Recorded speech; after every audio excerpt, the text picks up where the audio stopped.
ಸಂಗೀತ, ಸಿಂಚನ ಹೆಂಗಂದ್ರೆ ಮಾತಾಡ್ಬಿಡ್ತಾಳೆ, ಹುಷಾರಾಗಿ ಮಾತಾಡಿ ನೀನು. ದುಡ್ಕಬೇಡ, ನಿಂಗೂ ಮೊದಲೇ ಪಾಪ ಜಾಸ್ತಿ. ನಮ್ಗೇನು ಆ ಮಗುಗೆ ಏನಾದರೂ ಒಂದು ಆಧಾರ ಆಗಬೇಕು ಅಷ್ಟೇ. ಇಲ್ಲ ಹೇಳಮ್ಮ, ದುಡ್ಕಿ ಏನು ಮಾತಾಡಲ್ಲ, ನಮಗೆ ತಾನೇ ಕೆಲಸ ಆಗಬೇಕಾಗಿರೋದು. ನೈಸಾಗೆ ಮಾತಾಡ್ತೀರಿ. ಮಗು ಹುಷಾರಮ್ಮ, ನಿಮ್ಮ ಮಗುದೇನು ಯೋಚನೆ ಮಾಡಬೇಡ ನೀನು, ನಾನು ಮಗು ನೋಡ್ಕೊತೀನಿ. ಸಿಂಚು ಬಾರೇ. ಹುಷಾರಮ್ಮ, ಹುಷಾರಾಗಿ ಇರ್ತೀರಿ ಹೇಳಮ್ಮ. ಓ ಇವಳು ಎಷ್ಟೊತ್ತು ರೆಡಿ ಆಗ್ತಾಳ. ಏ ಸ್ವಾಮಿ, ಓದ್ತಾ ಇರೋದಲ್ಲ, ದುಡ್ಕಿ ಏನು ಮಾತಾಡಬೇಡ, ಹುಷಾರಾಗಿರೋ. ನಾನೇನಕ್ಕಮ್ಮ ದುಡ್ಕಿ ಮಾತಾಡಲಿ? ನಾನೇನು ಮಾತಾಡಲ್ಲ, ಸುಮ್ಮನೆ ನೀನು ಭಯ ಪಡೋಂಥ ವಿಷಯ ಅಲ್ಲೇನೂ ನಡೆಯಲ್ಲ, ಆಯಿತಾ? ಅವ್ನು ಯಾಕೆ, ಅವ್ನು ಮಗು ತಾನೆ, ಅವನೇನು ಆಧಾರ ಕೊಡದೆ ಇದ್ದೇ ಇರ್ತಾನ, ಕೊಟ್ಟೇ ಕೊಡ್ತಾನೆ. ನೀನು ಸುಮ್ಮನೆ ಇರಮ್ಮ, ಭಯ ಪಡಬೇಡ. ಸಿಂಚನ ಮೇಡಮ್ ಇದ್ದೀರಾ? ನಾನೆಲ್ಲ ನೀವು ಹೊರಟ್ಬಿಟ್ಟಿದ್ದೀರಾ ಅಂತ ಅಂದ್ಕೊಂಡಿದ್ದೆ. ಯಾಕಪ್ಪ? ನಾನು ಹೋಗ್ತೀನಮ್ಮ ಇವ್ರ ಜೊತೆ, ನಾನು ಹೋಗ್ತೀನಿ. ಏನು ಹೇಳ್ತಾನೆ ನೋಡೋಣ. ಬೇಡ ಬೇಡಪ್ಪ, ನೀನೇನು ಹೋಗೋದು ಬೇಡ, ಅವರಿಬ್ಬರೇ ಹೋಗಿ ಮಾತಾಡ್ಕೊಂಬರ್ತಾರೆ. ಸುಮ್ಮನೆ ಇರಪ್ಪ. ನೀನೇನಕ್ಕೆ ನೀನು ಹೋದ್ಮೇಲೆ ನಮ್ಮ ಪಾಪ ಗೀಪ ಮಾಡ್ಕೊಂಬಿಟ್ಟಾನೋ? ಹಂಗೇನಿಲ್ಲಮ್ಮ, ನಾನೇನು ಮಾತಾಡಲ್ಲ, ಸುಮ್ಮನೆ ಇರ್ತೀನಿ. ಭೂಷಣ್ ಅವರೇ, ಏನು ಬೇಜಾರು ಮಾಡ್ಕೊಂಬೇಡಿ, ನೀವೇನು ಬರೋದು ಬೇಡ, ನಾವು ಹೋಗಿ ಮಾತಾಡ್ಕೊಂಡು ಬರ್ತೀವಿ. ನಾನು ಬಂದಿದ್ರೆ ಚೆನ್ನಾಗಿರ್ತಾಯಿತ್ತಲ್ಲ ಮೇಡಮ್.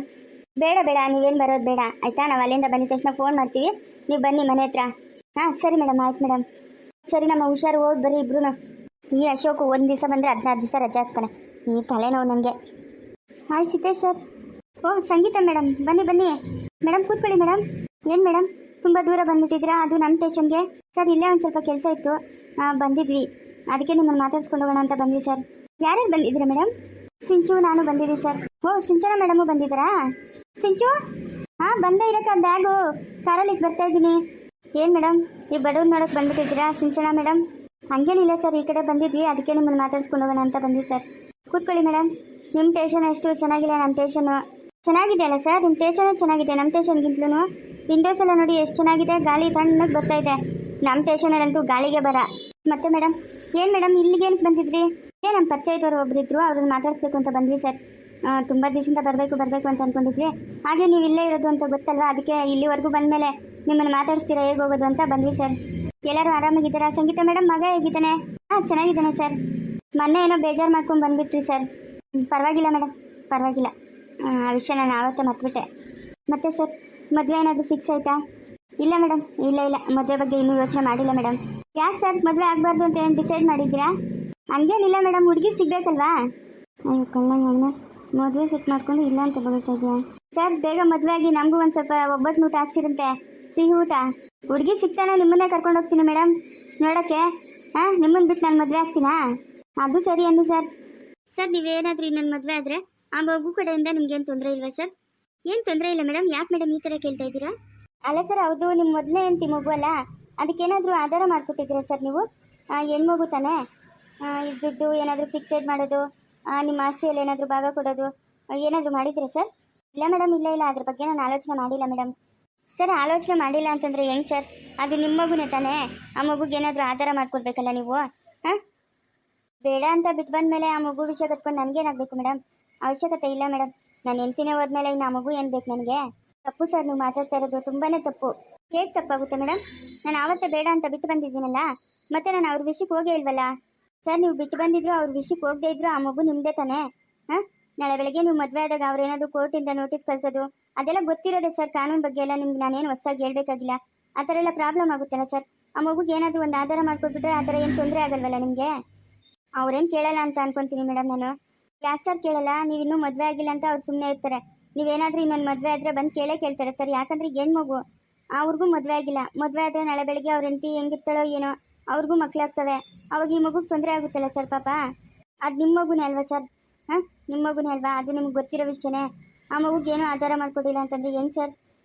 ಇವಾಗ ನಾನಿನ್ನೂ ಮದುವೆ ಆಗ್ತಾ ಇಲ್ಲಲ್ಲ ಮೇಡಮ್, ಮದುವೆ ಆದಮೇಲೆ ನೋಡ್ಕೊಳ್ಳೋಣ ಸರ್. ಹಂಗಲ್ಲ ಸರ್, ನೀವು ಮದುವೆ ಆಗ್ತಿರೋ ಬಿಡ್ತಿರೋ ಅದು ಸೆಕೆಂಡ್ರಿ ಅಲ್ವಾ. ನೀವು ಆ ಮಗುಗೆ ಏನಾದರೂ ಒಂದು ಸ್ವಲ್ಪ ದುಡ್ಡು ಕೊಟ್ಟರೆ ಚೆನ್ನಾಗಿರುತ್ತೆ ಸರ್, ಆ ಮಗುಗೆ ಆಧಾರಕ್ಕೆ. ಏನು ಮೇಡಮ್, ಎಲ್ಲ ಪ್ರೀ ಪ್ಲ್ಯಾನ್ ಮಾಡ್ಕೊಂಡೆ ಬಂದಂಗಿದ್ದೀರಾ? ನನಗೆ ಆ ಮಗು, ನನ್ನ ಕಡೆಯಿಂದ ಆ ಮಗುಗೆ ಏನಾದರೂ ಕೊಡಿಸ್ಬೇಕು ಅಂತ. ಸರ್, ಕೊಡ್ಸೋಕೆ ನಾವ್ಯಾರು ಸರ್? ನೀವು ತಂದೆ ಅಂತೆ, ನೇಹ ಮಗಳಂತೆ, ನಿಮ್ಮ ಮಧ್ಯೆ ನಾವ್ಯಾರು ಸರ್? ಸುಮ್ಮನೆ ಮದುವೆ ವಿಷಯ ಬಂತಲ್ಲ ಹಂಗಾಗಿ ಕೇಳಿದ್ವಿ ಅಷ್ಟೇ ಸರ್. ಯಾಕೆ ಸರ್ ಬೇಜಾರು ಮಾಡ್ಕೊತೀರಾ? ಮೇಡಮ್, ಆ ವಿಷಯನ ನಾನು ತುಂಬಾ ಸೀಕ್ರೆಟಾಗಿ ಇಟ್ಟಿದ್ದೆ, ಆದರೆ ನೀವೇ ಮೇಡಮ್ ಎಲ್ಲ ರಿವೀಲ್ ಮಾಡಿ ಇಷ್ಟೊಂದು ರಾದಂತ ಮಾಡಿತ್ತು.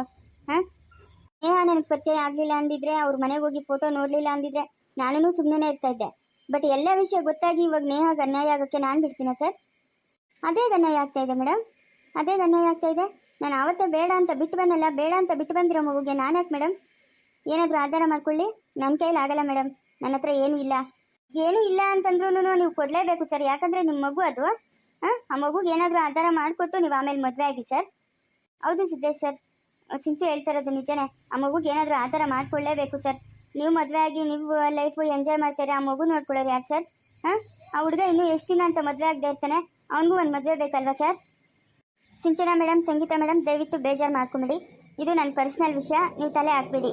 ಹಾಗಾದರೆ ಭೂಷಣ್ ಬಂದು ನನ್ನ ತಂಗಿ ಮಗಳಿಗೆ ಅನ್ಯಾಯ ಆಗಿದೆ, ಅದಕ್ಕೆ ನ್ಯಾಯ ಕೊಡಿಸಿ ಅಂತ ಒಂದು ಕಂಪ್ಲೇಂಟ್ ಕೊಟ್ಟಿದ್ದಿದ್ರೆ ಆವಾಗ ಪಬ್ಲಿಕ್ ವಿಷಯ ಆಗ್ತಾ ಇತ್ತಲ್ವಾ ಸರ್? ಒಂದು ಕೆಲಸ ಮಾಡಿ ಮೇಡಮ್, ಸಿಂಚನಾ ಮೇಡಮ್ ಹೇಳಿ ಸರ್, ನೀವು ನನ್ನನ್ನು ಮದುವೆ ಆಗಿಬಿಡಿ ಮೇಡಮ್. ಎಂಥ ಮಾತು ಹೇಳಿದ್ರಿ ಸರ್ ಸಿದ್ದೇಶ್ ಸರ್? ನಿಮ್ಮ ಬಂಡವಾಳ ಎಲ್ಲ ನನ್ನ ಕಣ್ಮುಂದನೇ ಇದೆ, ನೋಡಿ ನೋಡಿ ನಾನು ನಿಮ್ಮನ್ನು ಮದುವೆ ಆಗ್ತೀನಾ? ನನ್ನ ಲೈಫು ನಿಮ್ಮ ಕೈಲಿ ಕೊಡ್ತೀನಾ? ನೆವರ್ ಸರ್, ಖಂಡಿತ ಇಲ್ಲ. ಅಲ್ಲ ಸರ್, ಸ್ವಂತ ನಿಮ್ಮ ಮಗಳಿಗೆ ಒಂದು ಸ್ವಲ್ಪನೂ ಆಧಾರ ಮಾಡಿಕೊಡಲ್ಲ ಅಂತ ಹೇಳ್ತಾ ಇರೋ ನೀವು ನಾಳೆ ಬೆಳಗ್ಗೆ ನನ್ನನ್ನು ಸಾಕ್ತೀರಾ? ಒಂದು ವೇಳೆ ನನಗೆ ಮಗುವಾಗಿ ನನಗೇನಾದರೂ ಹೆಚ್ಚು ಕಡಿಮೆ ಆದರೆ ನನ್ನ ಮಗುನೂ ಬೀದಿ ಪಾಲೆ ತಾನೆ? ಬೀದಿ ಪಾಲೆ ಆಗುತ್ತಲ್ವ ಸರ್? ನೋಡಿ, ನೀವು ನನ್ನನ್ನು ಮದುವೆ ಆಗಿ ನೇಹನ ಕರ್ಕೊಂಬಂದು ನಮ್ಮ ಜೊತೆನೇ ನೋಡ್ಕೊಳ್ಳೋಣ ನೇಹನ?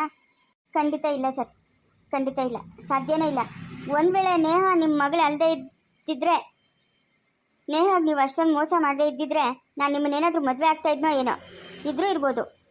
ಆದರೆ ನೀವು ಇಷ್ಟೆಲ್ಲ ಎಳೆ ಮಗುಗೆ ಮೋಸ ಮಾಡಿದ್ಮೇಲೂ ನಾನು ನಿಮ್ಮನ್ನು ಮದುವೆ ಆಗ್ತೀನಾ? ಖಂಡಿತ ಇಲ್ಲ ಸರ್, ಆಗಲ್ಲ ನಾನು. ಮತ್ತು ಇನ್ಯಾಕೆ ನನ್ನ ವಿಷಯ? ನಿಮ್ಗೆ ಯಾಕೆ ಮೇಡಮ್ ನನ್ನ ವಿಷಯ? ನಿಮ್ಮ ಪಾಡಿಗೆ ನಿಮ್ಮ ಕೆಲಸ ನೋಡ್ಕೊಳ್ಳಿ, ನನ್ನ ಪಾಡಿಗೆ ನನ್ನ ಕೆಲಸ ನೋಡ್ಕೊತೀನಿ. ನೀವು ಮದುವೆ ಆಗ್ತಾಯಿದ್ರೆ ಅದೆಲ್ಲ ಯಾಕೆ ಬೇಕು ನಿಮಗೆ? ನನ್ನ ಪರ್ಸ್ನಲ್ ವಿಷಯ ನಿಮ್ಗೆ ಯಾಕೆ ಬೇಕು? ನೀವು ಮಾತಾಡಬೇಡಿ ನನ್ನ ಪರ್ಸ್ನಲ್ ವಿಷಯನೆಲ್ಲ. ಸರಿ ಸರ್, ಭೂಷಣ್ ಕೈಲಿ ಒಂದು ಕಂಪ್ಲೇಂಟ್ ಕೊಡಿಸ್ಕೊಂಡು ಆಮೇಲೆ ಬರ್ತೀನಿ, ಆಯಿತಾ?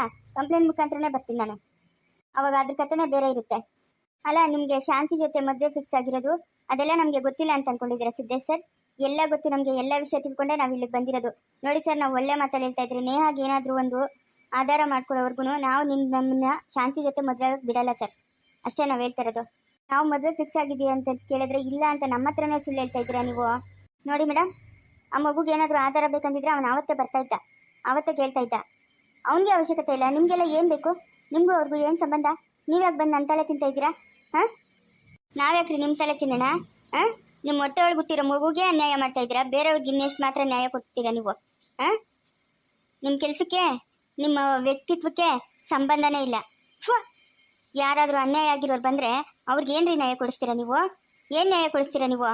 ಫಸ್ಟು ನಿಮಗೆ ನೀವು ನ್ಯಾಯ ಕೊಡಿಸ್ಕೊಳ್ಳಿ, ನಿಮ್ಮ ಮಗಳಿಗೆ ಒಂದು ದಾರಿ ಮಾಡಿಕೊಡಿ. ನೀವು ಇದೇ ಥರ ಉತ್ತರ ಕೊಟ್ಟರೆ ನಾವು ಕೋರ್ಟ್ಗೆ ಹೋಗ್ಬೇಕಾಗುತ್ತೆ ಸಿದ್ದೇಶ್ವರ. ನೋಡಿ, ಆಲೋಚನೆ ಮಾಡಿ. ನೀವು ಮದುವೆ ಆಗದೆ ಇರೋ ವಿಷಯ ನಮಗೇನು ಗೊತ್ತಿಲ್ವಾ? ಯಾರನ್ನು ಮದುವೆ ಆಗ್ತಾ ಇದ್ದೀರಾ ನೀವು? ಭದ್ರಪ್ಪ ಯಾರು ಗೊತ್ತಿಲ್ವಾ ನಿಮಗೆ? ನಮ್ಮ ಸಂಬಂಧಿಕರು ಅಂತ ಹೇಳ್ಬಿಟ್ಟು ಅವ್ರ ಬಂಡವಾಳ ನಿಮ್ಮ ಬಂಡವಾಳ ಎಲ್ಲ ಹೊರಗಡೆ ಹಾಕಿದ್ರೆ ಅಷ್ಟೇನಾ ಎಲ್ಲರೂ ಬೀದಿಗೆ ಬರಬೇಕಾಗುತ್ತೆ. ಮಾನವಾಗಿ ನೇಹಾಗಿ ಏನಾದರೂ ಒಂದು ಆಧಾರ ಮಾಡಿಕೊಟ್ರೆ ಸರಿ, ಇಲ್ಲ ಅಂತಂದರೆ ನಾವಂತೂ ಸುಮ್ಮನೆ ಇರೋಲ್ಲ. ಇವಾಗೇನು ನನ್ನ ಜೀವನ ಹಾಳು ಮಾಡ್ಬೇಕಂತ ನಿಂತಿದ್ದೀರಾ ನೀವೆಲ್ಲರೂ?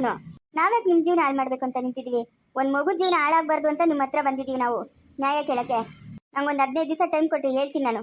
ಸರಿ ಆಯಿತು, 15 ದಿವಸ ಅಲ್ಲದೆ 1 ತಿಂಗಳೇ ತೊಗೊಳ್ಳಿ.